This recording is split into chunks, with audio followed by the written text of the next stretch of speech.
കല്യാണം ആക്ച്വലി ട്രിവാൻഡ്രത്താണ്. നമ്മൾ രാവിലെ തന്നെ എണീറ്റ് ഇന്നെ രണ്ടാമത് ഉറങ്ങുന്നതിന് മുന്നേ തന്നെ ഞാൻ കുളിപ്പിച്ച് ഫ്രഷാക്കി ഉറക്കി നമ്മൾ ഫുഡെല്ലാം കഴിച്ച് ക്ലീൻ ചെയ്തു. അങ്ങനെ ഫുള്ള് റെഡിയായി സെറ്റായിട്ട് ഞങ്ങളെല്ലാവരും ഇറങ്ങാൻ നിൽക്കുന്നുണ്ടായിരുന്നു.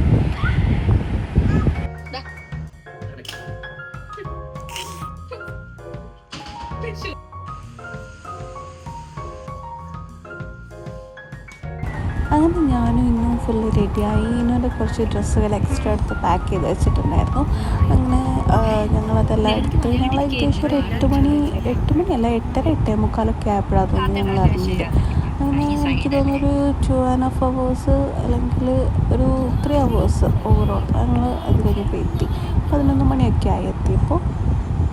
ഞങ്ങൾ ഇടയ്ക്ക് വെച്ച് പുറത്തിറങ്ങി ഇന്നുവിൻ്റെ ഡ്രസ്സെല്ലാം ചേഞ്ച് ചെയ്ത്. ചൂടെടുക്കാത്ത ടൈപ്പ് ഡ്രസ്സ് എടുക്കണമല്ലോ.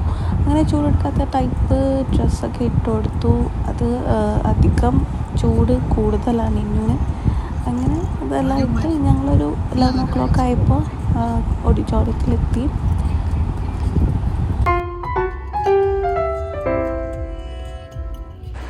അങ്ങനെ ഞങ്ങൾ വണ്ടിയെല്ലാം പാർക്ക് ചെയ്തു. ജ്യൂസ് കുടിക്കാമെന്ന് വെച്ചു. കുറേ ടൈപ്പ് ജ്യൂസ് ഉണ്ടായിരുന്നു. ഞാൻ കുടിച്ചത് വാട്ടർമെലൺ ജ്യൂസാണ്. ഈ ജ്യൂസ് എനിക്ക് ഇഷ്ടപ്പെട്ടില്ല, അതുകൊണ്ട് ഞാൻ കുടിച്ചില്ല. ഞാൻ തിരിച്ച് അൻപർക്കൊക്കെ കൊടുക്കുകയും ചെയ്തു. അങ്ങനെ ഞങ്ങൾ ഉള്ളിൽ കയറി നിക്കാഹൊക്കെ സ്റ്റാർട്ട് ചെയ്തു.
അങ്ങനെ നിക്കാഹും മഹരോടുപ്പും മാലയിടലും ഒക്കെ കഴിഞ്ഞ് ഞങ്ങൾ ഫുഡ് കഴിക്കാൻ കയറി. അങ്ങനെ ഞങ്ങൾ ഫുഡെല്ലാം കഴിച്ച് പുറത്താണെങ്കിൽ നല്ല ചൂടുണ്ടായിരുന്നു.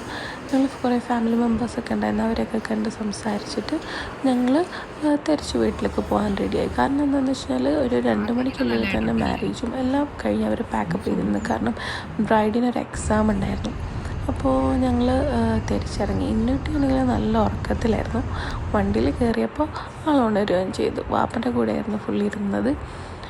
അങ്ങനെ ഒരു വീടിനടുത്തെത്താനായപ്പോൾ ഒരു 4 മണിയൊക്കെ ആയി. ഞങ്ങൾ ചായ കുടിക്കാൻ ഇറങ്ങി. പുറത്ത് നല്ല ചൂടും പൊടിയൊക്കെ ഉണ്ട്. ഞങ്ങൾ പിന്നെ ചായ കുടിച്ചു. ചായ എല്ലാം കുടിച്ചിട്ട് ഒരു 4:30 ആയി വീട്ടിലെത്തിയപ്പോൾ. അങ്ങനെ കുറച്ച് സമയം എല്ലാവരും റെസ്റ്റ് എടുത്ത് പുറത്തൊക്കെ ഇറങ്ങുന്നത് കാറ്റുകൊണ്ട് ഇങ്ങനെ ഭാഗത്തായിരിക്കും. അപ്പോൾ ഇന്നത്തേക്ക് ഇത്രയേ ഉള്ളൂ. ബൈ.